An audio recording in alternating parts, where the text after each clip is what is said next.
Hey, and welcome to Turo Fitness Podcast, a podcast for people who want to get no BS information about fitness and know that fitness is about so much more than losing scale weight.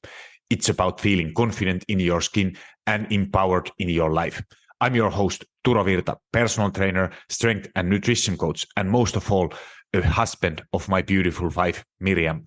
Each week, my guests and me will give you some no BS fitness tips and motivate you to take action in your own personal fitness journey as we talk about nutrition, exercise, mindset, personal development, and executing in life with enjoyable but still effective strategies. If your goal is to look better, feel and be strong and experience transformation from inside out, you, my friend, are in the right place. Thank you for jumping in, and now let's jump into today's episode. Hey, and welcome to another Turo Fitness podcast episode. Today I'm talking about how to simplify fat loss. As this is a topic especially this in January, there are so many people who are struggling to find some way to find a sustainable fat loss, as it's very complicated, and I love to use as simple as it is things that have worked for my clients. And this episode, I'm talking a little bit about my clients, what I have been currently doing, and what you could be starting to do to not make it too overwhelming and focusing only the most important things. So topic of this podcast, actually, I recently started to work one client called Patrick, one-on-one based, and a little bit about his background. So he's a runner, but still have some belly fat, what he would like to lose. So his background, he's mid-30s and doing a lot of cardio and eating mostly healthy, but still not able to lose that last piece of belly fat. And now we started to work together, and until now everything has been amazing. It's only beginning of the journey, but as Patrick had so many questions, and very good questions, because I love to answer questions. I love to explain the things, why we are doing what we are doing, and in this episode I'm explaining what is if you are overwhelmed with everything what is going on, as you might be following social media, and there is so much bad information that somebody is telling that you can eat X, somebody is telling that you can't eat more than 5X, and somebody is saying that you should eat 20X. So where to find that truth? What is the kind of middle line? And often this information, like I explained it to Patrick, that if you think that social media, how it is done in this way, 2025. So if you think that what is the goal of each social media platform, it could be Facebook, Instagram, TikTok, Threads, YouTube, whatever social media platform you are using, their only goal is to keep you in their app as long as possible. So it doesn't matter what kind of information they are giving. They don't care if it's accurate information, if it's BS information, but the only goal is to keep you scrolling a little bit longer. And the reason why you are scrolling longer is most likely like that you are seeing some controversial post. Like, for example, if you are worried about, like, are you able to eat X, or are X healthy? And you might get 9 posts of what you believe is true, and then one post what is totally opposite what you believe. So, for example, if you believe that eggs are good source of our protein, they are healthy, you should eat them, you might see 9 posts of how eggs are a great source of protein, and then one post where it says that eggs, you should never ever eat eggs because they are causing some health issues like increased cholesterol levels. And that is, if you don't know, if you are not a specialist in this area, it's very hard to know. I don't blame you. It's very hard to know who you should believe, what information you should use in your fitness journey. And that's why I'm here to tell a little bit what I think and how you could learn to actually kind of use uh, filters in that social media. So social media, like I said, the goal is to keep you in their app as long as possible. So, and unfortunately, now if I think like that, I would make post in TikTok or in Instagram that post that says that gives actionable tips or very good tips, like for example, you should eat high protein diet for fat loss. It's only calorie deficit. This kind of information I assume you already know, as if you have been listening my podcast, watching my social media or following my work. But if I make just some regular post about it, it doesn't get a lot of attention. If I then post something like that, some uh, headlines like that, this amount of X could kill you, you are getting a lot more attention. Even the information is very or I would be lying for that information. But the outcome, I would get a lot more attention. People are watching that video. I get a lot more views, maybe likes, maybe comments.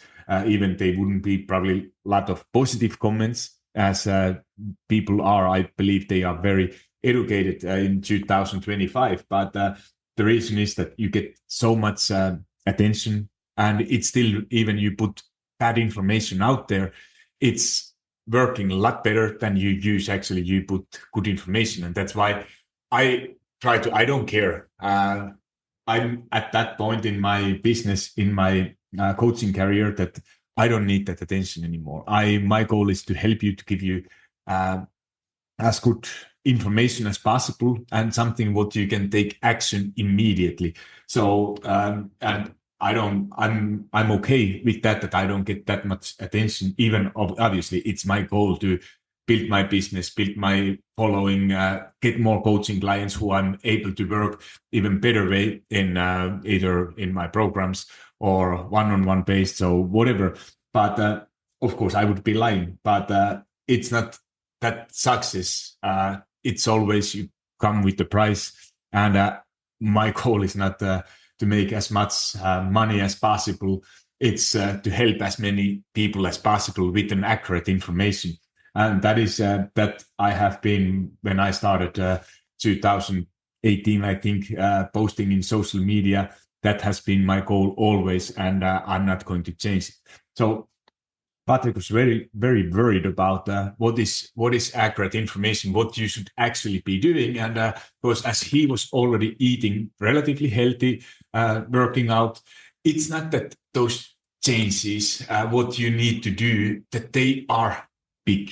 They don't have to be big. If you are mostly okay, obviously, if you eat like 15 donuts a day, we have a problem, and it's the problem is that you probably already know what is your problem, because there is not a single person who doesn't know. And now, especially 2025, all information is available. But the thing why it's getting like, if you don't exactly, we have this all kind of beliefs, what we believe that this have worked. Either it's usually it's coming from your past experiences, like you have tried this diet, it worked 5 years ago, 10 years ago, and now you think that you should just go back into it, as that was giving you results. But if that diet didn't give you results in 1 year, in 5 years, and you are still searching another diet, or it was too hard to follow, that it made you fall on the track and bandwagon kind of, that you were not able to use it, it probably wasn't the right solution for you. So in this episode, I'm not a big fan of any diet which has some name attacked into it. So either if it's keto, if it's intermittent fasting, because those are just kind of diet names. It doesn't matter. They have a name. They have some kind of food rules. Either you are limiting your eating time, either you are limiting some complete food groups that what you are not allowed to eat. But all that, even it obviously it helps. The only goal is that you create that calorie deficit, and if you don't know what is your calorie deficit number, what it should be, I have a amazing calorie calculator. You get a good starting point. where to get started. And obviously, there is not single calorie calculator because it's also it's as good as you give that information into that calorie calculator. So there is not single one which is telling you that this is the right amount of calories what you should be eating, and you are with that amount you will lose body fat. So it's kind of trial and error, doing a mistakes, learning, adjusting, and then finding that right number what actually works for you. So how you create that calorie deficit, it basically doesn't matter. So where I love to get started, like we get started with Patrick too. Like he have tried at some point to track calories, but didn't do it recently. And it's something like tracking calories. It's not that you have to do it. It's just the one way, one tool to know what you are currently doing. And it's very accurate way to see, to become more aware what you are currently doing. So like with Patrick, I said that because he was originally against that calorie counting, because he said that calorie counting, it takes too much time. I didn't enjoy doing it because I don't know. I go out eat. I don't know exactly how much I'm eating. But I said it's not about tracking your calories perfectly. It could be simply writing down foods what you are eating. Like it doesn't matter. It's if you eat let's say big plate of pasta and whatever. You don't need to measure it perfectly. It's just to become aware, because more often than not, it happens that we are eating things that we don't even realize. But when you write it somewhere down, you are recognizing that, wow, okay, I had again another cookie there, chocolate part there. And that's the only goal, is to become more aware. And so it's visible, you are becoming aware. Like in Patrick's situation, like he kind of knew that his problem was the breakfast. And when he started to track, and he saw immediately that, okay, this is probably why he is snacking, why he is having cravings, why he doesn't have always high energy to do his workout. So when you become aware those your current habits, and that is always my starting point. So when you get familiar what you are currently doing, it's so much easier to do adjustments, because like in Patrick, we started working together. He changed basically only his breakfast. And he started, because his breakfast, if he was eating, it was coffee and maybe some kind of just some sweet bread or something like. And when we changed it, we started to add things, not taking things away. So when we started adding some kind of protein, some good source of carbs, and then next question what he got is that, is this going to be enough? Because he thought that going into a diet, losing fat, it's so hard, and you have to he was ready to get the meal plan, everything what he have to eat. And I said that no, it should be as simple as possible. And often, like if you don't have excessive body weight, those changes what you are doing, they are very small. And even then, even if you have, it doesn't matter how much weight you have, but if you try to change too much at the same time, it will be only a matter of time before you are telling yourself that, fuck it, I can't take it anymore. This is too much.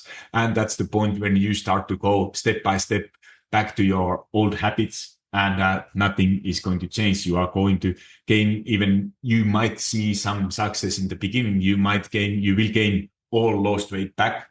Like usually it happens. It doesn't happen right away, but step by step, because we have these old habits. Like if you are someone like me, I'm 43, and I have had kind of same beliefs, same habits for at least 20 years. Maybe some of them, some recent ones, I have had maybe 10 years, maybe 5 years. But to change those kind of things, what you have been doing with knowing yourself, or without knowing yourself, or without even realizing it, it's very hard to change. But when those changes are that simple, that easy, that you feel like that, oh, this is almost, it doesn't feel even that I'm changing something, then we are doing something what is what have a chance to be sustainable.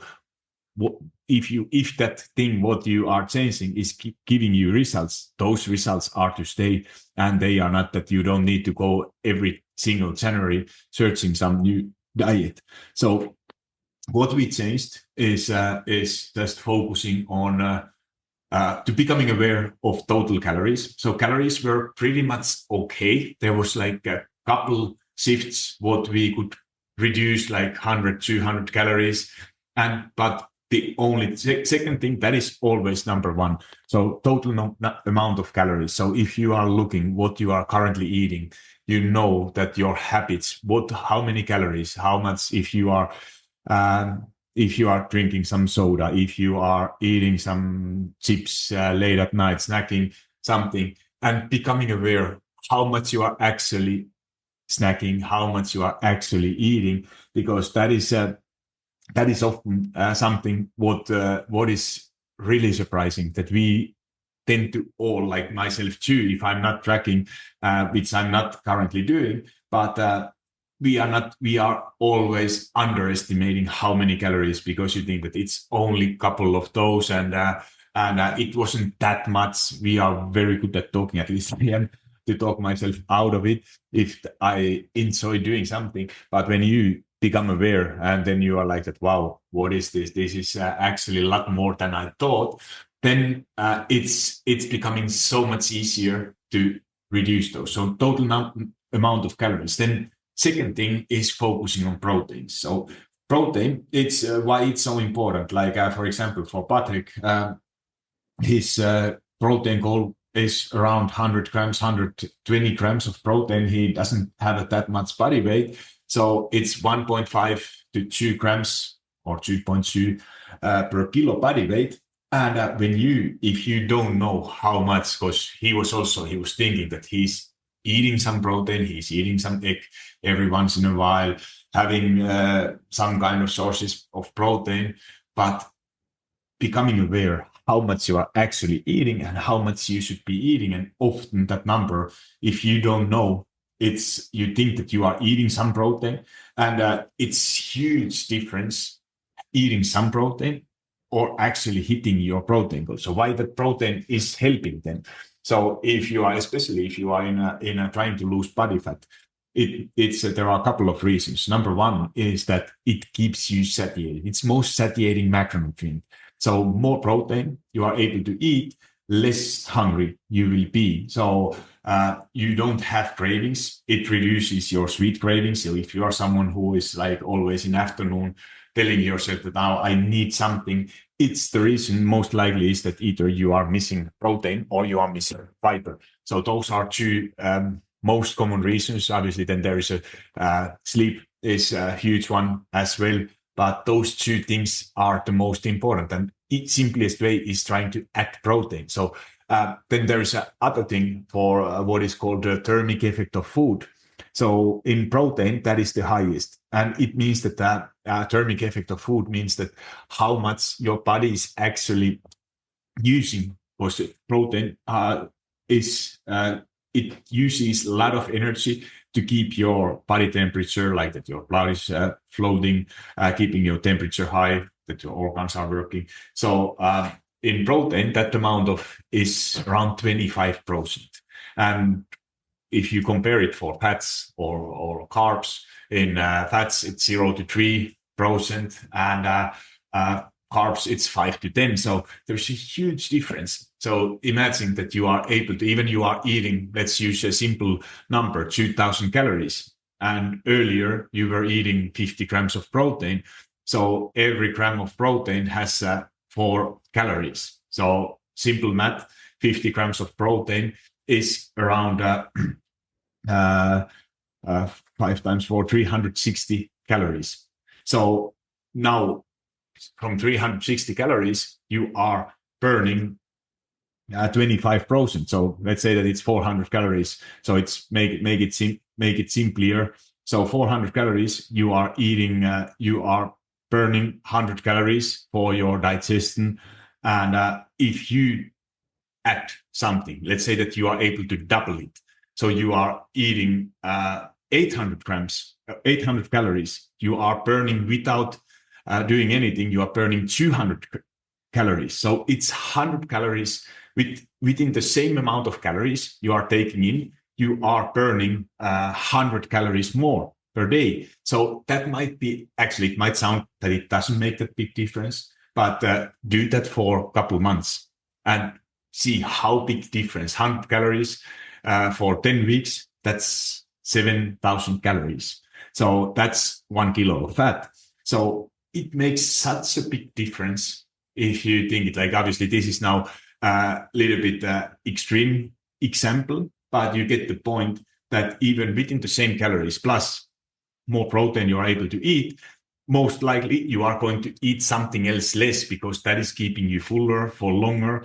And it's kind of win-win situation. Obviously, at the same time, if you are able to do some kind of strength training, resistance training, building your muscle, protein is helping in that process too. So that is the most important macronutrient. And for fat loss, I like to focus only on your protein intake.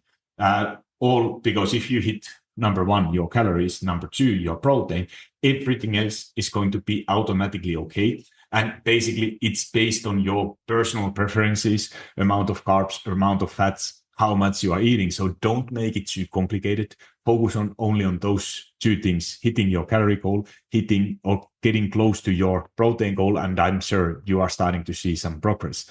So this is a great example from actually yesterday.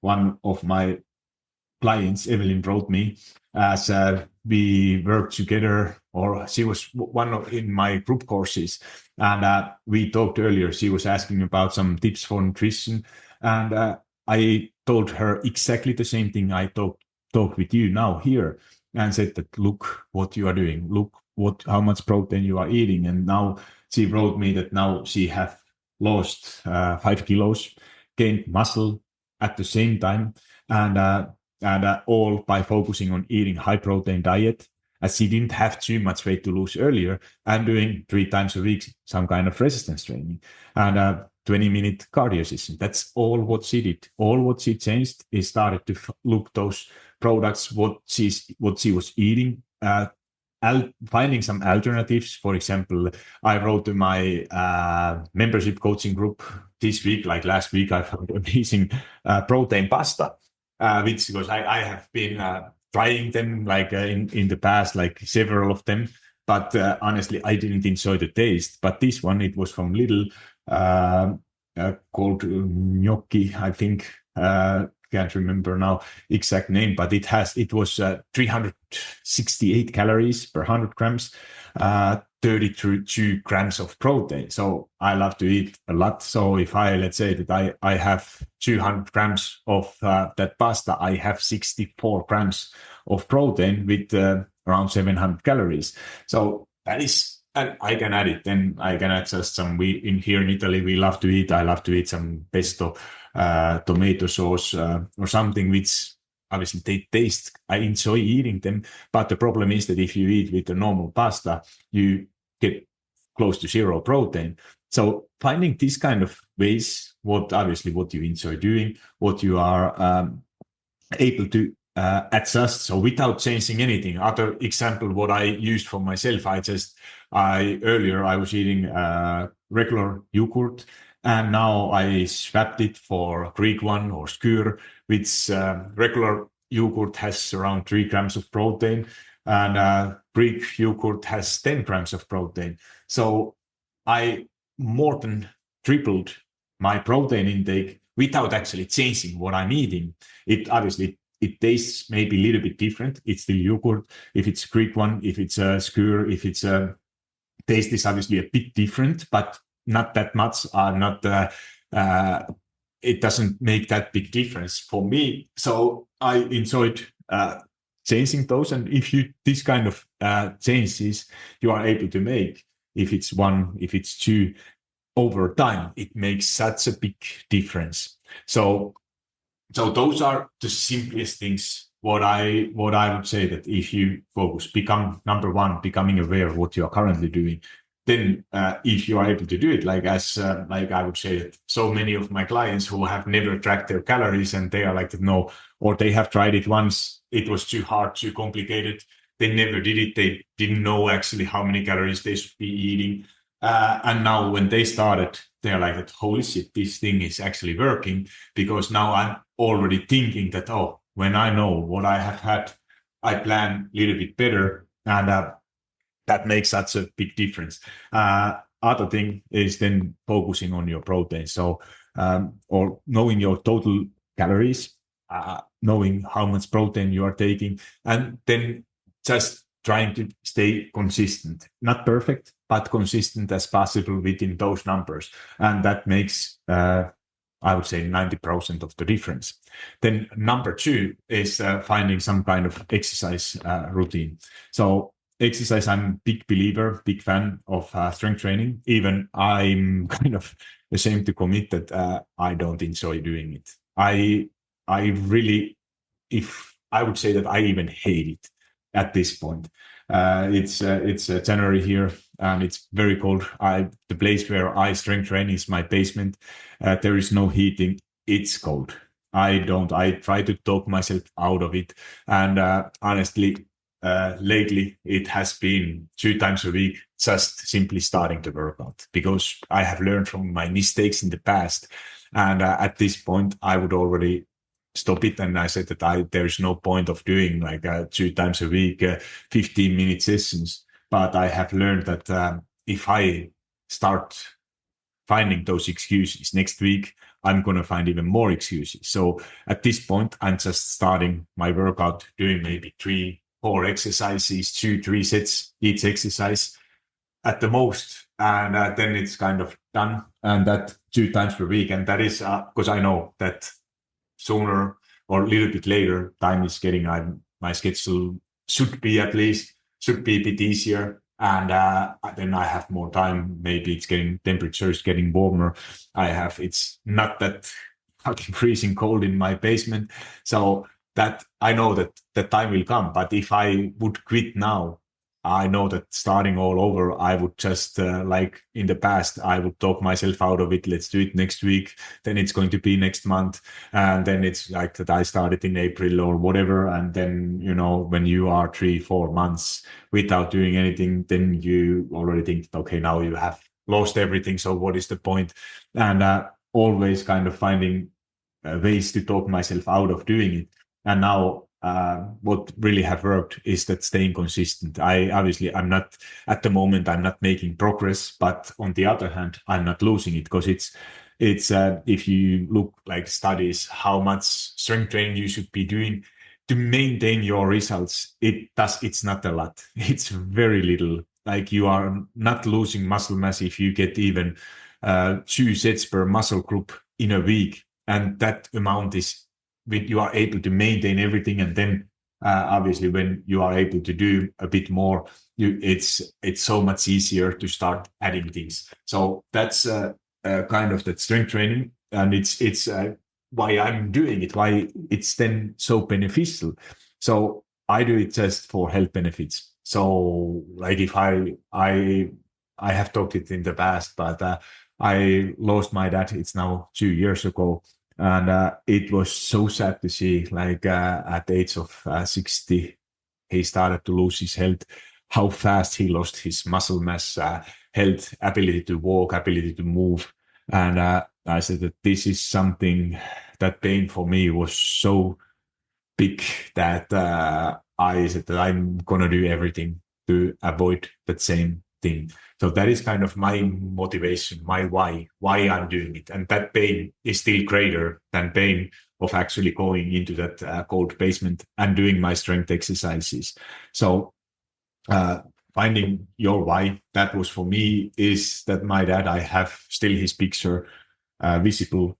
So every time when I don't feel like doing it, I just watch it and I just go to get started. I never promised myself that I have to finish my workout. I said that no, I just have to get started and keep promises what I make to myself. And then I know that at some point when once I get there, more likely I promise myself to do just one exercise, but when I know that when I get myself in there, most likely I do 2, 3 exercises. So it's just basically to get started. And if some days it's just that one exercise, and then I say that that's it. That's I call it for a day, and doing it tomorrow or next day again. So kind of that is that consistency promise what I make for myself. So strength training, ideally you would do like what I say that the most benefits at least 2 times per week. Obviously, 3 times is kind of for me that is kind of sweet spot. And if you can do 4, you are going to see amazing results. But 4 is already for most people. It's very challenging. Obviously, if you some of my clients, they work out 5, 6 days a week, then it matters more kind of like that, what kind of split, what kind of workouts you are doing, but bare minimum 2 times per week. And even in the times that you don't have too much time, it doesn't matter how long, how much time you have. More important is that consistency and that you are doing also something for your muscles, because that's the way, like for me, I know that when I have been, since I have been strength training. It's now, I think it's 4 years now consistently. I gotta, I don't know if I'm just lucky, but since I started that, I barely never had have back pain. I barely have no axes or injuries or anything. So it makes me feel so good. And it's just basically for health benefits why I'm doing it. I don't have some kind of that I need to look greater or strong or whatever. That's not the thing. It's just that I feel so good when I do it. Even I hate doing it, but it makes me feel that good that I know that I need to keep doing it. So strength training is the most important part of your training, and then obviously some kind of cardio. Cardio is important too, and uh, what I do, I try personally to walk a lot and move like when it's possible to go without car, having a daily walks like 15, 30 minutes. Sometimes if I have time, it's 45 minutes, 1 hour, maybe weekend a bit longer. But that's basically the only cardio.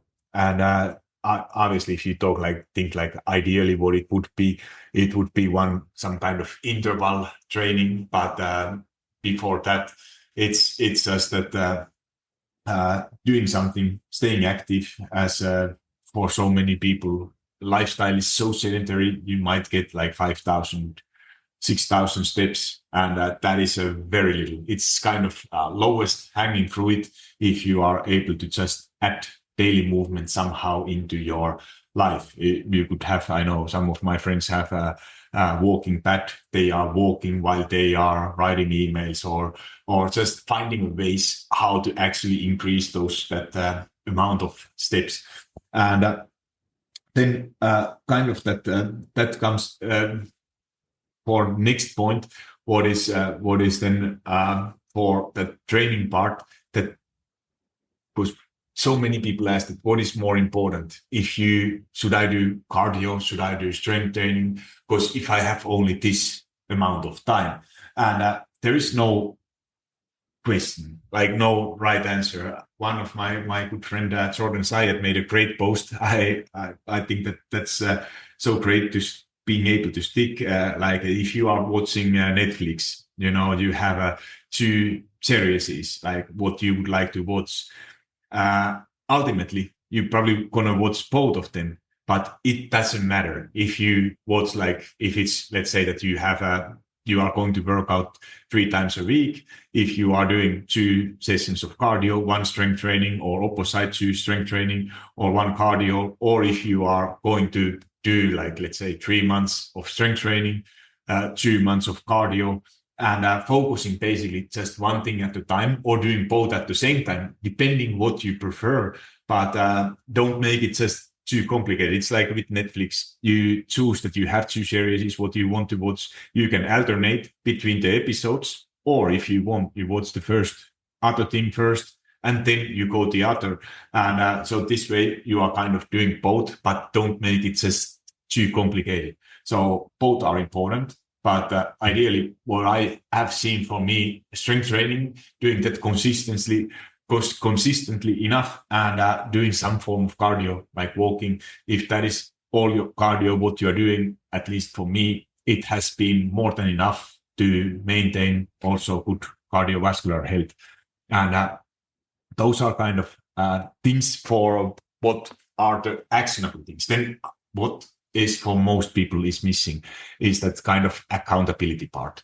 So you need to have somebody who is holding you accountable.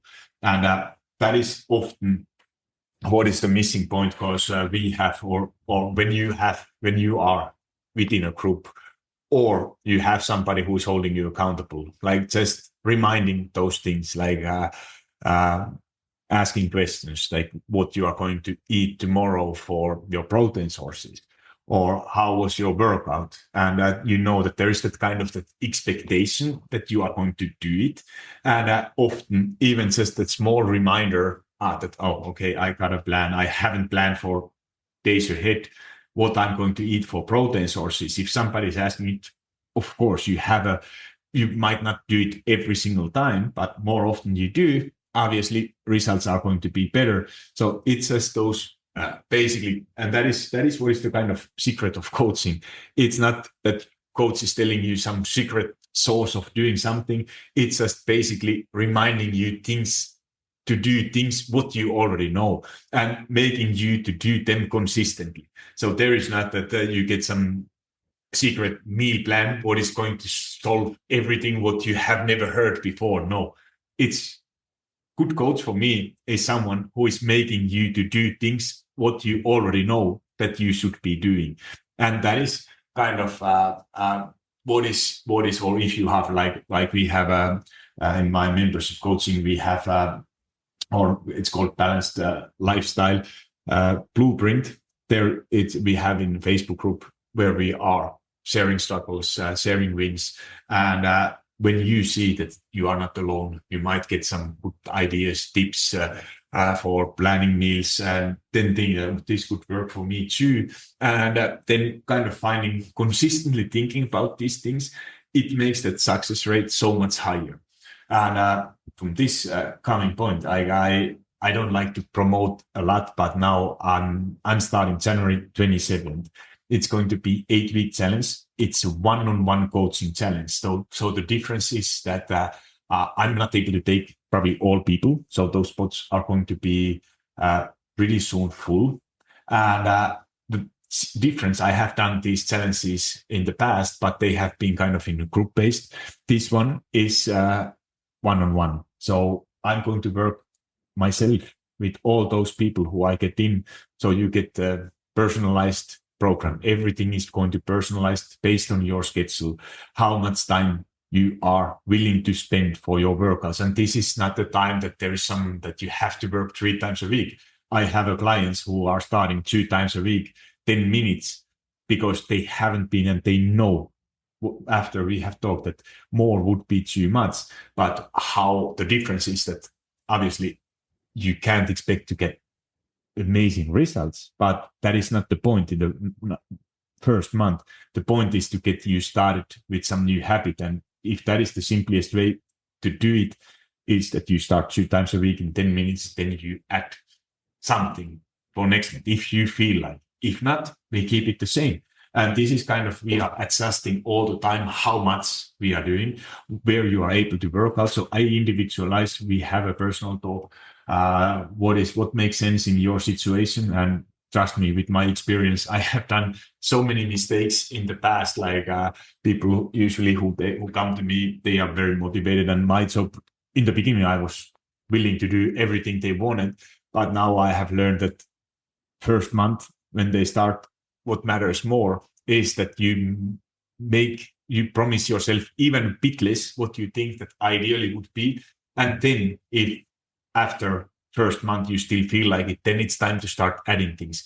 Plus, obviously, then you get calorie macro goals from me. I'm following every single my one-on-one clients on through my workout nutrition apps, what they are doing, if they have done their workouts, what they have been eating. And then we are talking how to improve if there is missing, for example, protein, or you are eating too many calories, where we could got them where we could find some alternatives. And then obviously asking questions, like I mentioned, what you are going to eat for protein. Have you been drinking water? How is your sleep? And then finding strategies, because my job is not to tell you what you have to be doing, but when you are struggling with something, my job is to provide you different strategies. So, because there are so many different ways how to do it, but my job as a coach is not to tell you what to do, but it's to give you strategies. If I give you, for example, for protein, 3 ways how you could be adding them, and then you think, oh, those first 2 ones, no way, they are going to work for me. But the third one, that sounds something that I could be trying. Then you try, you will see if it's working, great thing. If not, okay, then we try something else. But my job as a coach is to provide you strategies. And with this challenge, one-on-one challenge, I'm going to check you every single week, personally, how things are going. We will talk once in a month, and it's going to be from cost. It's going to be a bit cheaper as normal, regular one-on-one coaching. And because we are starting at the same time, we have a group of people who are at the same point in their journey. So it's going to be cheaper than one-on-one coaching, obviously, which you can start every single time when you want. But with this challenge, one-on-one challenge, it's going to be a bit cheaper than normally. And plus, we have a lot of amazing prizes. And this challenge is, like I said, it's going to start when this episode is coming out on Thursday, 16th. We are starting 27th, and registration is going to start on the next week. So if you're interested about this challenge, you can always email me, turo@fitmeetturo.com, or if you have any other questions. But the simplest way is to join on the challenge waitlist. And I will put link to that waitlist in the show notes. So check it out, join for the waitlist. It just means that you are first one who is getting informed when this registration is open. It will most likely open next week, so around 21st of January, depending how I get everything set up. But that's going to be when the challenge is officially open. And as soon as it's full, I'm not going to take more people that I'm able to handle, as I don't have any assistant coach. I'm doing it by myself. And with my current workload, I can't take all people probably who would like to join. So make sure you are acting fast when challenge is officially launching and out. But hopefully this episode was helpful. You found some strategies how to make fat loss a little bit simpler. And regardless if you decide to join for challenge waitlist or in the challenge, I'm always here to support you. Just shoot me DM in Instagram, message me if you have my phone number, email me turo@fitmeetturo.com. And most of all, thank you so much for listening, and talk to you soon. Hold up, friend. Do you love Fit Me Turo Fitness podcast? If so, the best way to say thank you is to subscribe to the podcast and leave a review on iTunes. I know every podcaster wants you to leave a review, but it's because those reviews help the podcast to reach more people. I truly want to know what you think, and if this particular episode resonated with you, would you also please share it? Either send a link to someone who you think will find it valuable, or take a screenshot and post it into your social media and tell your friends and family why they should listen it. Make sure you tag me so I can hear your feedback and give you a little love. And if you aren't already following me on Instagram or TikTok, that's the perfect time to hit that follow button. Thank you for being here and listening to Fit Me Turo Fitness podcast.